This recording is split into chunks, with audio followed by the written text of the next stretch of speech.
Welcome back to the Ennea Health series. Today, we have a very special guest, my sister, Whitney Bowen, on to talk about what it's like to live healthy as an Enneagram Type 7. This is the Made for Living Well podcast, hosted by Alexa Sherm, the place to create a life well lived.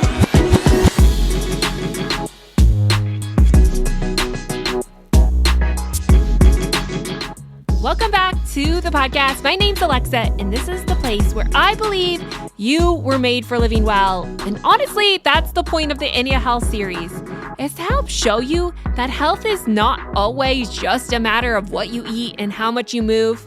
Of course, those things matter, but what matters more is learning how to live it out, which means learning how to work with who you are.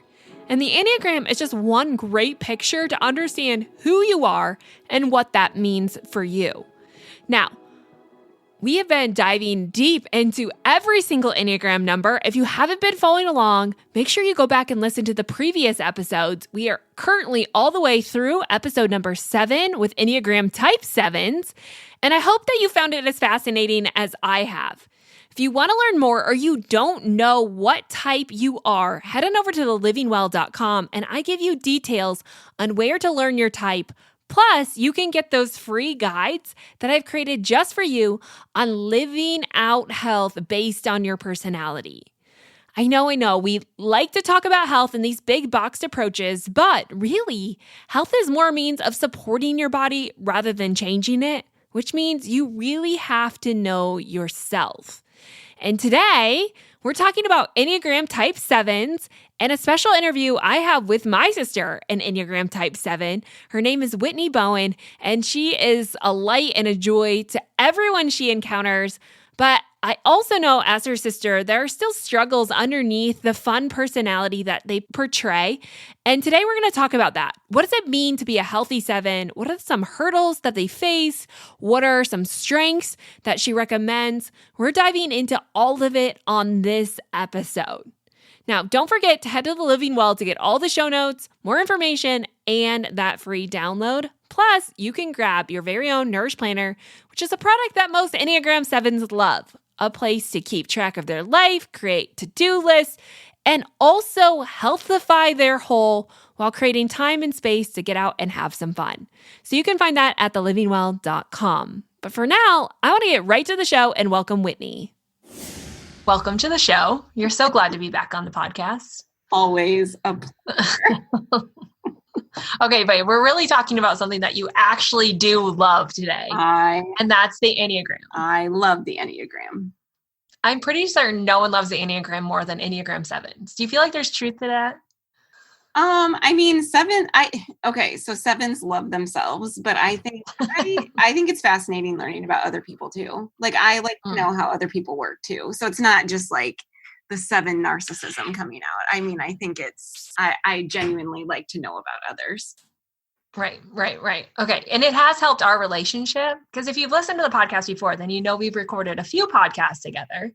We can bicker a little bit, but I feel like the Enneagram and understanding each other has really helped our relationship. Yes. So I'm going to tell the listeners what you and I do. So I will look up like couples, like if you're a 2 and you're married to a 7, this is what your relationship looks like. And that's how I know how a relationship works, is I pretend that we are married. Right. Which we can fight like an old married couple. It's true. But it has helped. Okay. So you're an Enneagram 7. Give a brief overview about what an Enneagram 7 looks like and what you love about it and what you struggle with it. Okay, so 7s love to have fun. Like I would say that's our like drive in life, is to make everything fun and like find the enjoyment in life. Very optimistic people, independent. So like 7s like to, I think, be around people and like I get my energy, from being with others, but I also appreciate being alone too and doing some things alone. Because you're very independent, right? 7s tend to be very independent. Yeah. So like digging deeper into the Enneagram. So I like to do things alone, but not without distraction. So I think there's like a difference between being alone and being like distracted with like, I'm going to go shopping by myself, or I'm going to watch a movie by myself or something like that, as opposed to being alone and just kind of like being in quiet. Like that's different. And that would be, I don't know, like anti-7, I guess, like not something sevens enjoy, but that's getting really deep into that. So yeah, fun loving, I would say that's the goal. Avoiding pain. So yes. So pain and boredom are, kind of on a level playing field, I feel like, with a 7. So doing anything to avoid either one of those. And I think that's where like the optimism comes in, is just, you just like naturally become optimistic because you're just naturally trying to avoid negative thoughts and feelings. Right. Which brings us to the weaknesses. Yes. So weaknesses, I think like the biggest thing that I struggle with a 7, or like the thing I'm most ashamed about being a 7, or, I don't know, like I have to be really aware of, is like the 7s have the like greatest tendency to be narcissists or have like those self-serving traits. So like just trying to be really aware of like others before yourself. So it's not that I don't care about others. Like it's not like narcissism in that, but it's that immediate like trigger response of taking care of myself first and then thinking about others, if that makes sense. So it's not like I'm like, if I hurt your feelings or something, that I wouldn't feel bad about that. That's not what it is. It's that, I don't know, like maybe not being as thoughtful of others immediately. Which has been a huge thing in our relationship. Is I'm a 2, so I'm overly perceptive to a fault of other people's feelings, even before other people think that they have those feelings or problems. And you're the opposite extreme, where it takes you just a little bit longer to perceive those things, right? Yeah, right. It's not that you don't care. It's just like you said, you get mad before I've even recognized that there's a problem. Right. So like, yeah, like when we're all together and we have all of our kids together, you always notice like, oh, like so-and-so's crying, or like so-and-so's hungry, before it's like even registered in my brain that anything's going on. Right. And then I think that like, that was huge, because I think you always felt like, oh, like, why am I taking care of Whitney's kids? Well, it's not that, it's just that like you've done it before I could even like react to them. Right. So Right. Yeah. Right. I had the problem solved before you even recognized it. Right. Yeah. So you have been quoted as saying that you feel like, I don't exactly know how you say this, but you feel like the Enneagram 7 is the worst one on the Enneagram. Or what do you say? Yeah, I just feel like the narcissism thing like is so hard for me, because I don't feel like I'm narcissistic, but I have to really think about like at what points am I being selfish or self-serving. And yeah, and I feel like, I think too, I was thinking about this today, like that surface level, like everything is so surface level with a 7 that sometimes I feel like with 7s it's like you're a token fun person, or like we need you to like lighten the mood or whatever, but there's not a lot of depth, and I don't feel like that's true. It's just, that's kind of how it comes across. I don't know if that makes sense. Right. And just to go back to that, to the whole Enneagram thing first, is to say that I feel like anyone who is that specific number thinks that's the worst one on the Enneagram. Like we always think that what we are has to be the worst one because of the traits that come out from that. So just so everyone's clear, whatever number you are, it's not the worst one. Like everyone struggles with their number. Because sometimes I think, oh, I wish I was a 7 because I feel like that's more fun and it's more engaging and they're better at telling stories and, like that kind of thing. So I feel like some people, we always wish we were something else in some ways. And so we have to like learn, okay, how can we use our number in health? But going back to that, what you just said, you have the ability to go deep, and like 7s are really wise and super creative, especially in health, but it has to be willing to like break through that barrier of what you think will be painful to get there. Right. Like you have to be willing to like push through that rather than like joke about it or, just kind of keep it surface level, which when it comes to health, this is when I was kind of doing the healthy handout for a 7, you had to sit down with me because I really did find that 7s I thought was going to be one of the easier ones was actually the more difficult ones. And it's almost because you don't even recognize the problem. Yeah. So I think like I mean, sevens are all about like enjoying life's pleasures. So it's not that like I don't think sevens maybe see a problem. It's just that the addressing the problem is not worth it. I think it's just that like life's supposed to be enjoyed and I'd rather just eat whatever I want and live it up, or, like, I don't know, have that, second piece of cake, or, whatever, like life's too short, might as well, right? Like that. I think that's a seven, is like, you know, life's too short, try it all. Instant gratification almost. Yeah. And so I put that like that, and then like the avoidance of pain, like exercising sucks, so I mean, there isn't really an exercise. Like you have to push yourself at some point in exercising. And part of pushing yourself is it's going to be painful and uncomfortable. Mm-hmm. And so I think that's where like sevens have a hard time with persevering through that. Right. Because I think sometimes just knowing just to go back to sevens, I feel like sevens have very high self-confidence in general. Sevens are like one of the least likely to look down upon themselves, which I think is really, really, really useful. Mm-hmm. On the other hand, though, sevens have that instant gratification, like fulfilling thing, almost like, I don't want to say rebellious, but in a way, whenever we talk about health, it's like you want it, but yet you want what's in front of you more. Right. I think too, like sevens have a hard time finishing things. So that's part of the seven too, is they will get bored with things and then move on to the next thing. And so in terms of sticking with something, like, when you think about sticking with like an exercise program, you have a seven who doesn't like uncomfortable situations. So if exercise is uncomfortable, plus you have a seven who is not great at finishing things. I feel like it's just like all of these things add up into not exercising. Or, I don't know. Like, I think too, I'm going to talk about like me giving up gluten. I don't know, like 3 or 4 years ago. It like took like 3 or 4 years for me to like really settle into it. And I had to associate that feeling of I don't feel well when I eat this. But it took me like 3 years to like really settle into like, yeah, this legitimately is not good for me personally. And so I don't know, with that comes restriction too.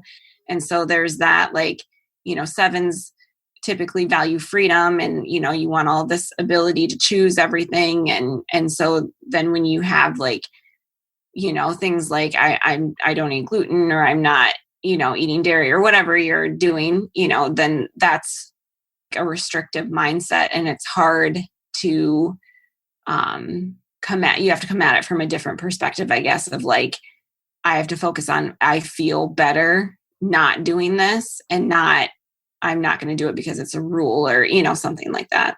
Right. Like you said, it's like for sevens, it's more of the mindset shift, because once you do something and it feels good to you, you generally continue that. Yeah. Like you're not so like sevens aren't so stuck in their head. Like we see some types who talk about the dieting train. Like they can get so stuck on the dieting thing because they're so out of tune with their body. They don't recognize how it's feeling. It's just based on what they've told. Like it's black and white. But sevens tend to see a lot more color. And you are very aware of your body. Yeah.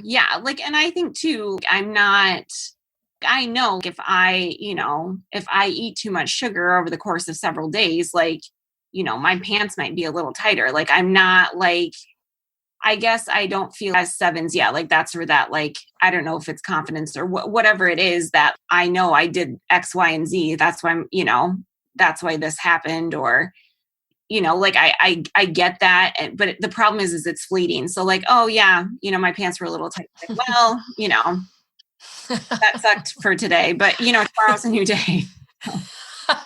Maybe I'll magically get thinner overnight. Maybe it will just magically disappear. Which is fascinating about sevens, is that you in all of this, like you very live in the moment, which is what food is supposed to be about. Like you really do enjoy life. And I think so many people fear food. So we don't have that. But on the flip side, what I see you doing, and I don't know if this is typical of most sevens or just who you are, is you overplan. Like you plan. Yeah. but then the follow through doesn't happen. Right. And so it's like sometimes you spend so much time planning without any execution. Like you've wasted all of your energy on planning that you don't have the energy to execute. Yeah. I feel like sevens can be a little bizarre in that like they do like to plan, but I don't feel like sticking to a plan is always like something that's innate in a seven. And I don't know, some of that is the one, coming out in the seven, a little bit of that planning part, but sevens just, I don't feel like are great at following through with plans, because then I think it becomes like, oh, I've made this plan and now I've boxed myself into a plan, and I also want freedom. So I don't know. No, but yeah, I mean, it's really to make a seven healthy, we have to combine the two. We have to have a little bit of planning, but not obsessive planning, right? Like it's all about this balance, because Right. I look at sevens and think, and just the population in general, and think we're very extreme people. Like we like to go to the extremes, but if we could just bring a seven back in balance where they can enjoy food and have freedom and really just make health who they are. Yeah. Then you can cut out all of this jargon about what you have to do and the restriction and deprivation and starvation that come with that, because that is literally debilitating for a seven, or you'll just run away from that. Right. Like you almost rebel at the thought of that. Right. And I think too, I'm dogging on sevens because I am one, but like sevens are, when they're all in. So like, I think once they decide and commit to something, then they do it well, typically, like I think about the few things that in my life that I've actually like followed through with, and it's like, I did it really well. It's just getting to that point where you decide you're going to follow through with it. For me, like in terms of health, I'm not going to eat gluten. Like I made that decision. That was just a personal one for me that I had taken several years to discover, that it just made me feel bad. So I had to like start associating that bad feeling with what I was eating, not because I still like fantasize about like, getting garlic bread or like, pizza and all of these like wonderful things that I'm missing out on. I love how you're like, I lay awake at night dreaming about garlic bread. Yes. Like there's a few things that like, if I had like a last meal that I would definitely like overindulge on. Yeah. Okay. Yeah. So when I was doing this research, you kind of led me to this video that told me that is one great way to encourage a seven to move, is the consequence of that, like the pain that it could cause, or that it causes. Like you talked about drinking alcohol and how you've learned the hangover is just like the pain of that is not worth it for a seven. Mm-hmm.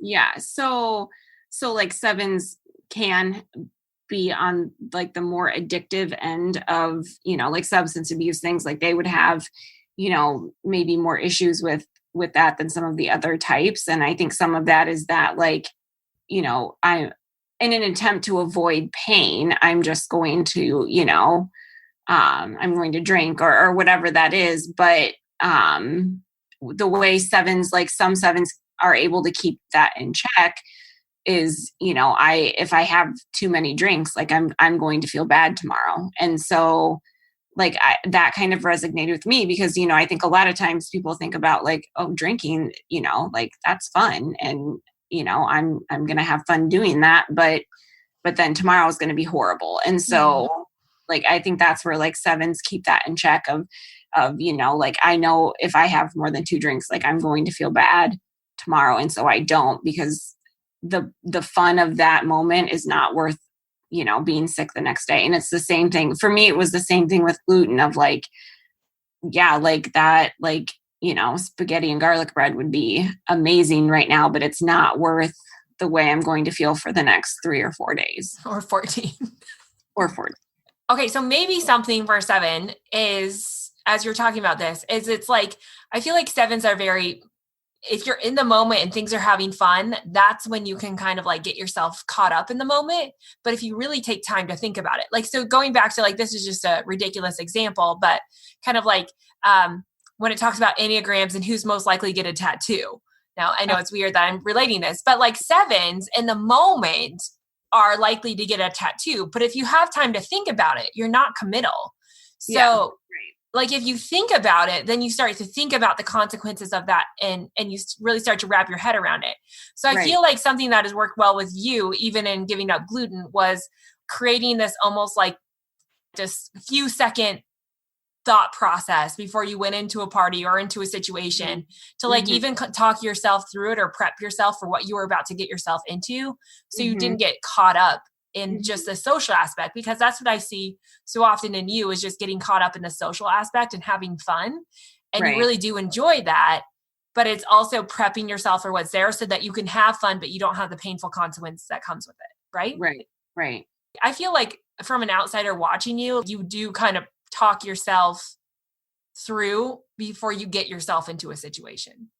Yeah. Like I think that, and maybe that's where the planning comes in with the 7 is, I'm not laying out my like week's meal plans. I probably should be, but I'm not. And it's more of that, like, what does my day look like? Like even today, like leaving the house. Okay. I know like my day's going to be a little busier. What does lunch look like for me? And I need to get better on that of like mapping that out, because I think typically, at least for me, like I will make a healthy choice if it's a choice for me. Like I will choose the healthier option, but if I'm pressed for time and I didn't plan ahead, then I'm going to make the easy choice too. So, usually that's like, convenience food or drive-through or whatever. So I think, my planning looks more of like day to day, meal to meal, thinking about what I'm going to have. Like I'm good with, given this situation, like I've got really good about like, okay, if I'm at this restaurant, I know what I can eat, right? Like I know what I can have, or, like when I'm at home, like obviously, we're buying things that I can eat.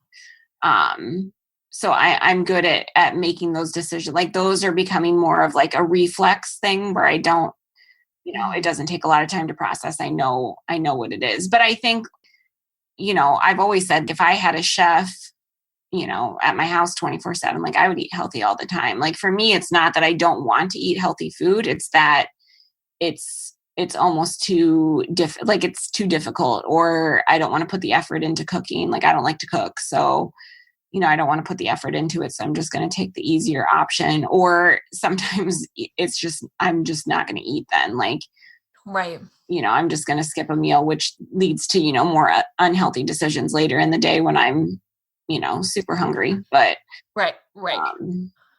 yeah, I mean, in general, 7s are super spontaneous and open to new things. I mean, 7s aren't stuck in a diet plan or in something, which can be really valuable because you can be really flexible.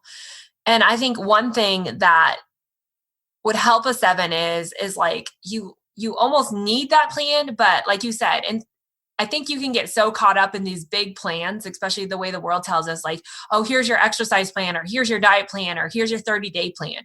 But like your follow through isn't there. So you almost convince yourself it's not going to work before it starts, rather than just saying, okay, here's my vision, because you are visionaries. Here's my vision for what does health look like for me? And like listing out these things make me feel healthy. And then it's like the everyday choosing to wake up and be like, okay, what can I do today to make me feel good? Like not focusing on tomorrow or at the end of the week, but like today.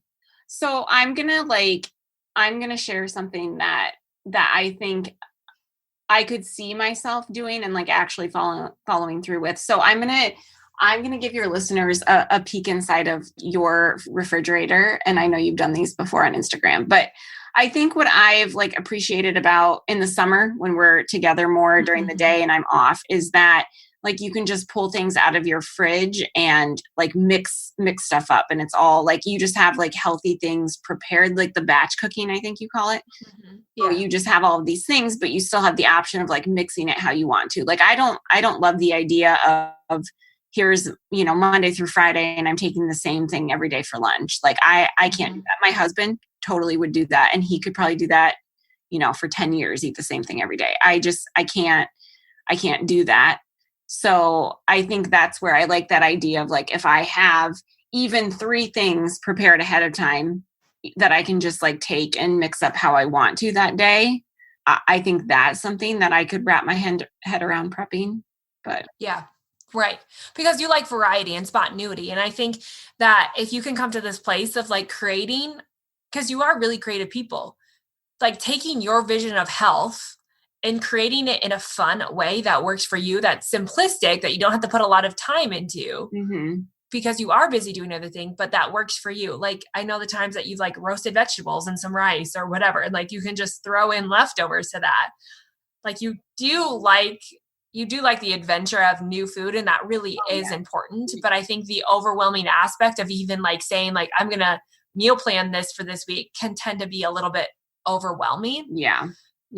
So instead of like every day just waking up like, okay, what is one thing I can do today? And maybe when you come to Sunday, you can say like, hey, something today that's going to make me feel really good, even all week long, is just, I'm just going to prep 4 things. Yeah. Like, and I think too, like it's the purpose behind it. So cooking to me is not fun. Like it's a chore. And so if it's like, I don't want to do it then, so I'm going to like naturally try to get out of those things. So like in our house, my husband cooks pretty much all of the meals, which I appreciate because I definitely don't want to do it, but it's just not like food is something that I enjoy, but it's not something that I enjoy like planning for or preparing. I want someone else to do it for me. So if we keep going, I have a few things that we kind of work together, and I want you to kind of expand on these to create these tips that a 7 can use, because 7s, you have to be able to like own who you are. So when I say that is to say like, you can't take the fun out of it and the spontaneity and the adventure out, but at the same time, you have to also be willing to like sit in your stillness, like have stillness and sit in your pain, right? Like that's a path to growth. So it's kind of this balance of not doing that all the time, because that can lead to unhealthy behavior in a 7 too. But it's having this balance of like creating stillness in your life so you can sit in the pain and feel things, but also at the other extreme, like still enjoying food, still enjoying your life, still relaxing and being able to separate yourself from pain is important. So we kind of came up with some healthy to-dos. I'm not going to list them all because you can grab them in the handout, but some ones that we talked about is like, instead of focusing so much on eating, an Enneagram 7 has a lot of energy. You're just high energy people. And having so much of that energy just sit inside of you can actually lead to anxiousness. Unspent energy in a 7 can cause anxiety. And that can kind of cause the spiral to get out of hand.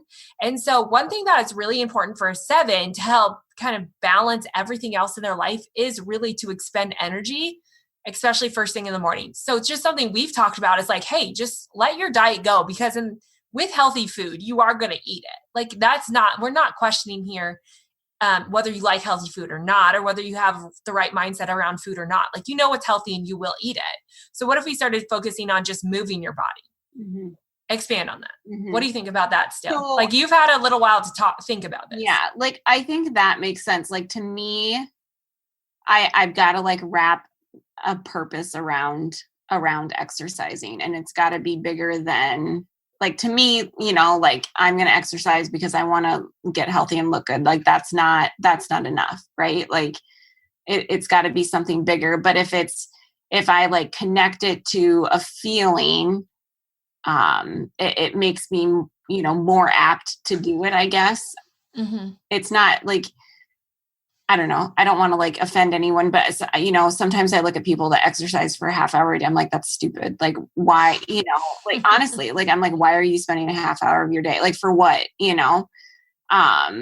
like getting out and walking, like some of that stuff. Like I get that. And I know that we, lead more sedentary lives. Yeah. That we, we don't get that natural exercise, I guess, or we're not moving our bodies as much. But yeah, like I just didn't want to be that person that was like, oh, 5 a.m. I'm up, I'm working out. Like I want to, but I don't. But I think if I think of it like, I'm burning and like I'll feel better if I do this, then maybe that'll help. What does that look like for you to like say, I'm going to exercise, focus on one thing rather than all the things? Yeah. Like focusing on one thing is huge, I think, because, 7s are great at making plans, but they're also great at breaking plans too. So, yeah, like if I can just do one thing, like I'm just going to do one thing. Like that's been huge for me. I'm just going to focus on getting really good at one thing and finishing one thing that I start. So, that's the sevens MO too, is I'm going to start a lot of things, make a lot of plans, but I'm not going to finish anything. And so you just get into this pattern of, starting, stopping, or, whatever, which isn't good for any kind of health routine. So if I could just, instead of I'm going to eat healthy and exercise, if I'm just going to get up and I'm going to do this because, I'm going to be less anxious. Like for me, that's more of a motivator than I'm going to lose, 30 pounds or whatever. Right. That's not enough motivation for me. Right. Mm-hmm. And let's talk about the body image thing really quick before we get back to those. Like when you say like your body image isn't enough for you to change, because for sevens are fairly confident, right? Like you're not out here to change for your body image, correct? Yeah. I mean, I'm not going to say like, I wouldn't like to be 30 pounds lighter, but it doesn't consume my day. Like it doesn't, I don't feel like less of a person because I'm, you're more motivated by pain than you are how you look. Absolutely. Yeah. Like you want to prevent cancer and things that could really cause a lot of pain in your life. Yeah. Mm-hmm. Like that long-term, like, I don't want to be unhealthy in the long term. Like I don't want to end up, having to go through something painful because I chose, not to do something I should have now. Yeah. Like looks for me, I guess, it's if I want to look good, like I buy clothes that I like or whatever. Like I'm not dressing the way I want to because I'm not the weight that I want to be. Like that's not right. You're going to enjoy where you are. Yeah, exactly. Yeah. Okay. So we kind of we have mentioned that like, it's really, really important for a 7 to focus on one thing at a time, because I feel like surface levelness sounds really, not good, but you really spread yourself out. Right. And I think it's that like, you want to give yourself lots of options. Like it's not just that you want to stay on the surface. It's that you don't want to be bored too. So it's not just an avoidance of pain. It's pain and boredom are kind of equal, I think, in terms of a 7. So me being bored is a similar like mental state to me being in pain. Yeah. Right. So in that, like if you start focusing on one thing at a time, I think it's really important to train yourself that you can finish things, because there is a lot of momentum you can build and just getting yourself out of this. Well, I don't stick to anything, or, like you go into something and you kind of like, you have that sense of failure, almost underlying changes of like, well, I won't stick to it anyways, or, whatever.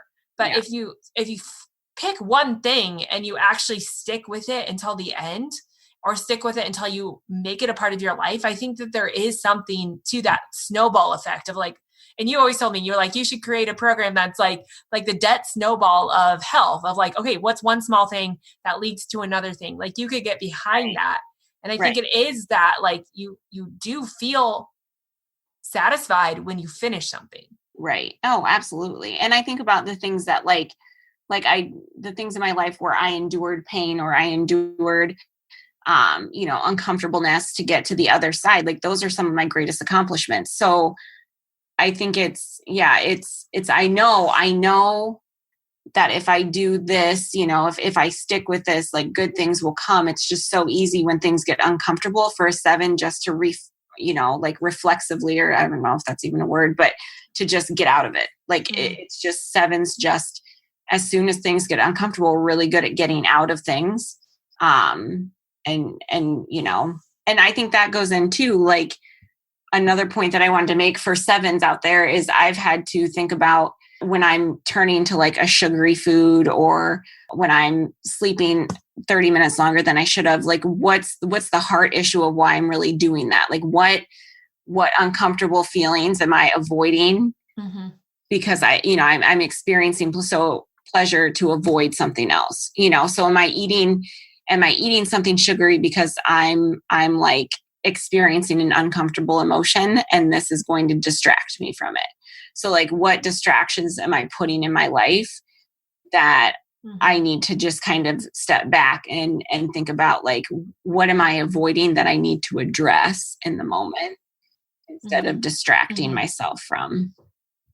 And I think too, that's where like the sitting and quiet comes in with sevens, like that being bored is going to surface those uncomfortable things. And so I need to work on, and, you know, I'm sure a lot of sevens like sitting in the boredom a little bit and sitting in that uncomfortable part, and kind of persevering through that to get to the heart of the issue. Yeah. Yeah. Cause that was another thing, like sitting in the stillness and in your boredom. I think that I think you can easily distract yourself. Like you are very aware of people, but you can easily override that with distraction.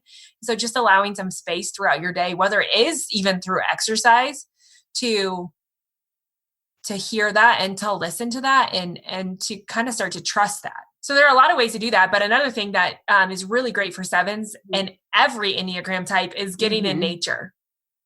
And you've mentioned this before, you know, and I think it's not that you have to do all of these things, but you can layer a lot of these things together. Like you can create your stillness and finish one thing you started, like even just using that in exercise, like just focusing on one thing tomorrow. And that is just moving your body in peace and quiet alone and doing it in nature.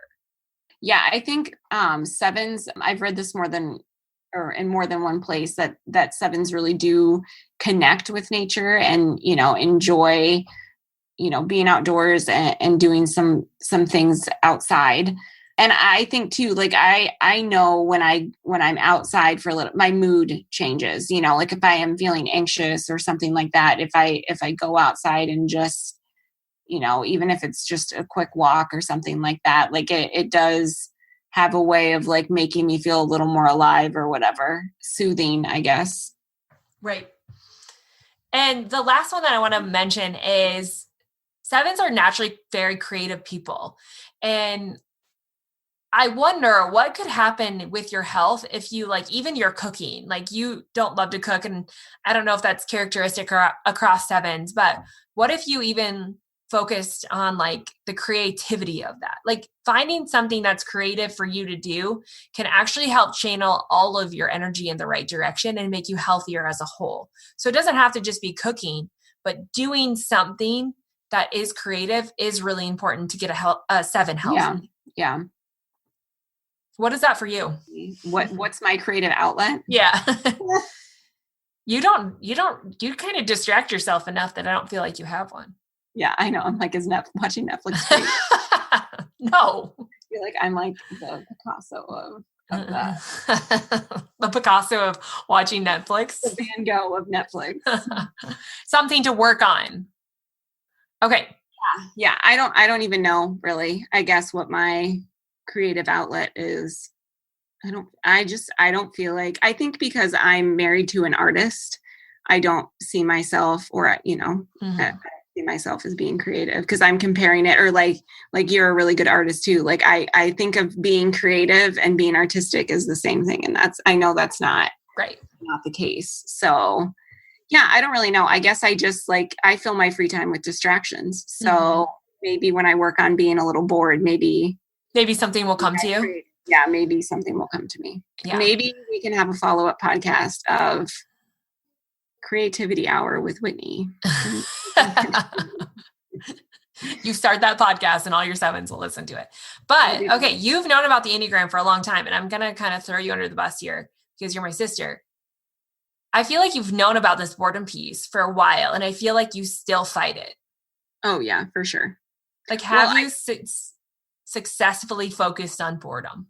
No. I mean, sevens have FOMO though too. So, I mean, in this season that I'm in of raising kids and, you know, like my husband's trying to start a business and all of those things, I'm my life is full of distractions, and the first chance I get to go out and do something fun, I'm taking it. So, that's what 2020 is going to be about for me is living in boredom a little bit. And I'm told, shout out to my girl, Michaela. I'm told that if I start to get uncomfortable in my boredom, that I'm on the right track. So I think just sitting in the boredom and know that when things get uncomfortable, like not going to that, like, oh, I'm going to do something that distracts me. Like, oh, let's go out to eat, or, like I'm going to go shopping, or I'm going to watch Netflix.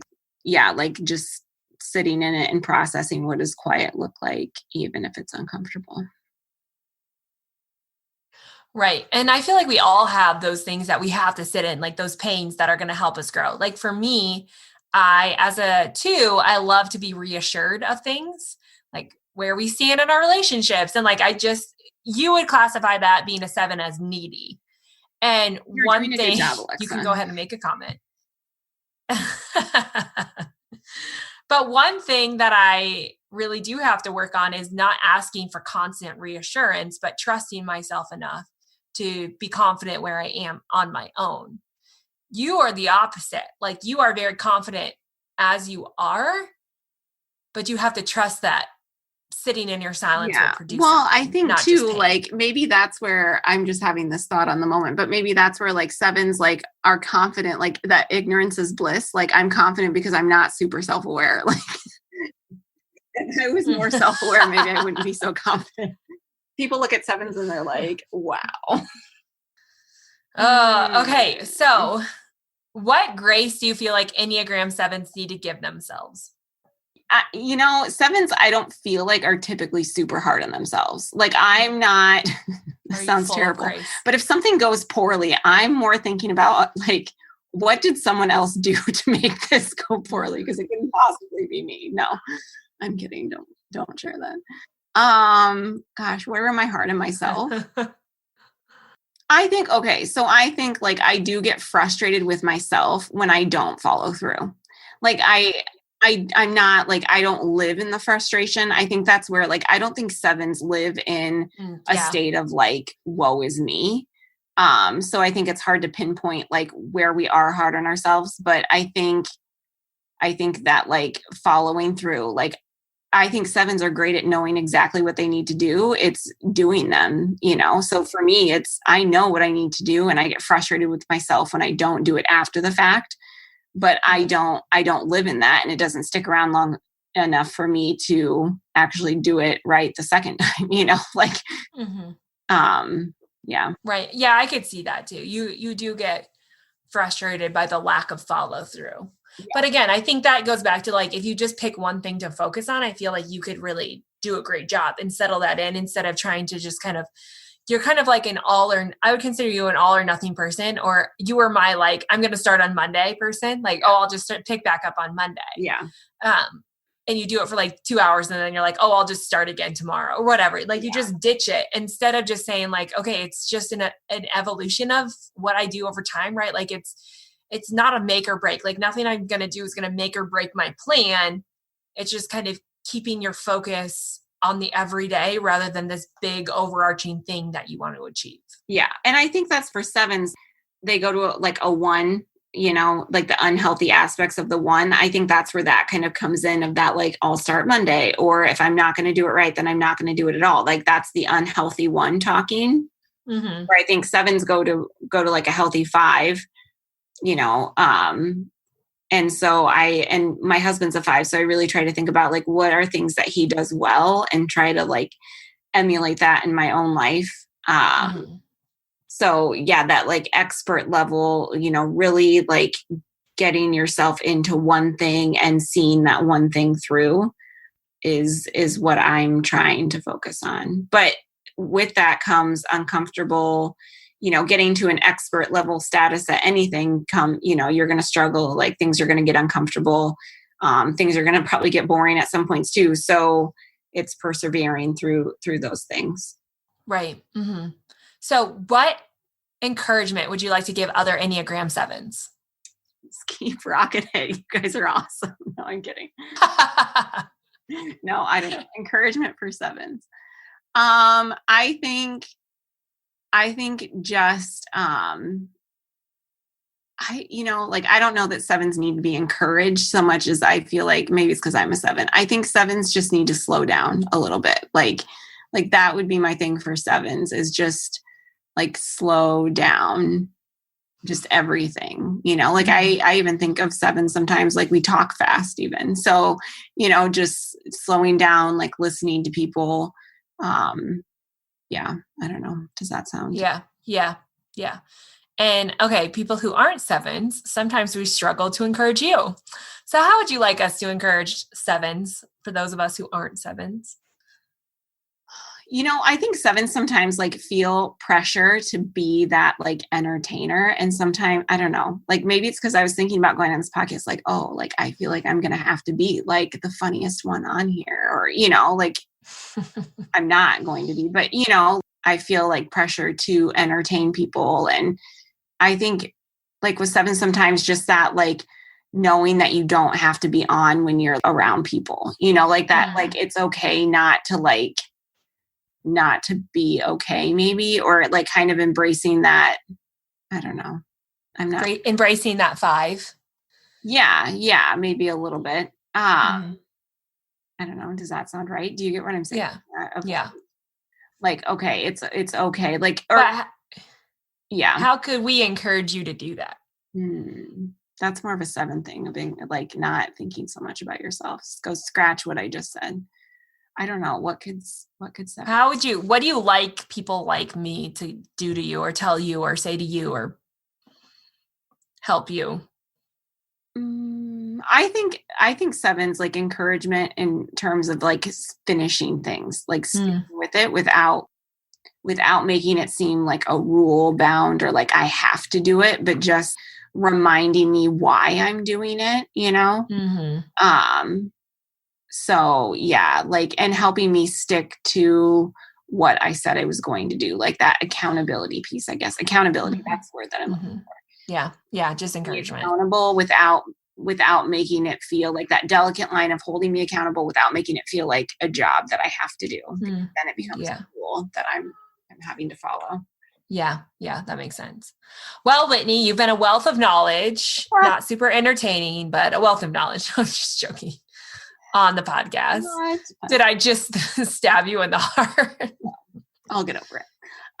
Okay. Before we go, we have a few quick fire things and then yay. But what's the first thing you do every morning for your health?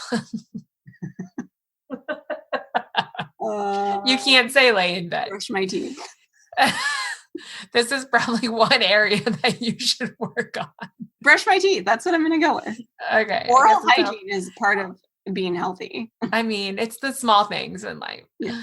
What's your favorite book that has helped you? This is another hilarious question for sevens because you don't love to finish books either. No, unless it's really good. I typically. So what's a book that's really good that you've actually read front to back? I love Crazy Love by Frances Chan. That's like one of my faves.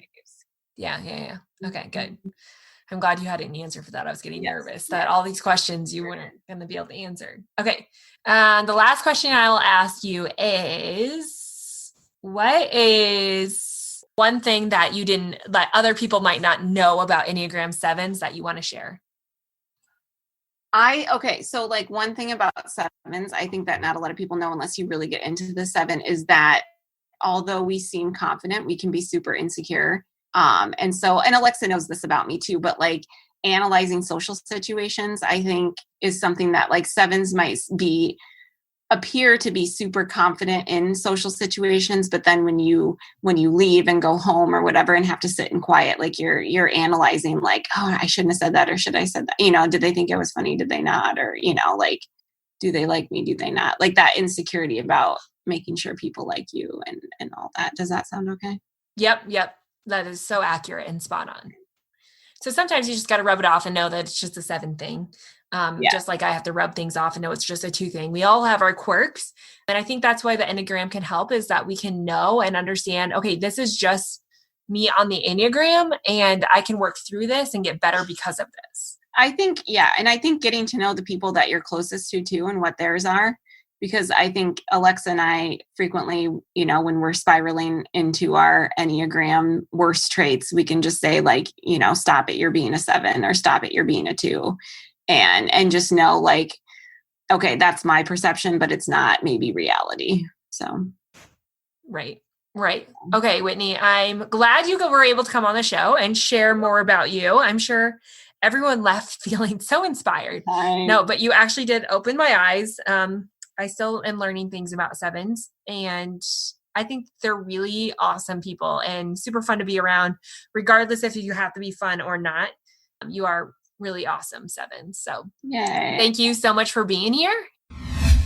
Okay, that was it with my sister, Whitney. I'm so thrilled that she was here. Honestly, just to be truthful, the Enneagram has been the best relationship booster between us. We used to have an epic, all-out, throw-down fight once or twice a year, and I think it was just because we didn't quite understand that we were just so different that we didn't think the way each other thought.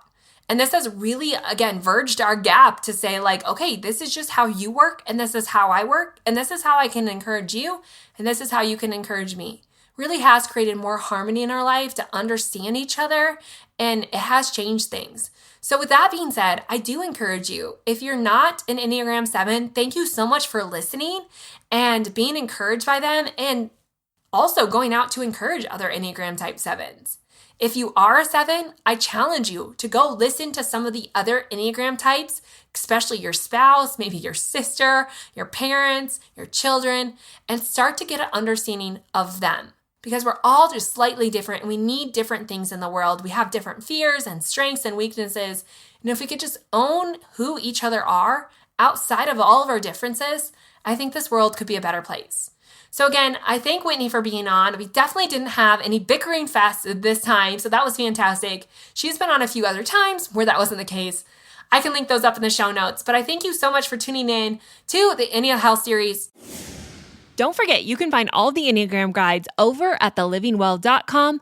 Plus, snag your own Nourish Planner or give one as a gift. I think you're really going to love it. I'll be back in the next episode talking all about Enneagram 8.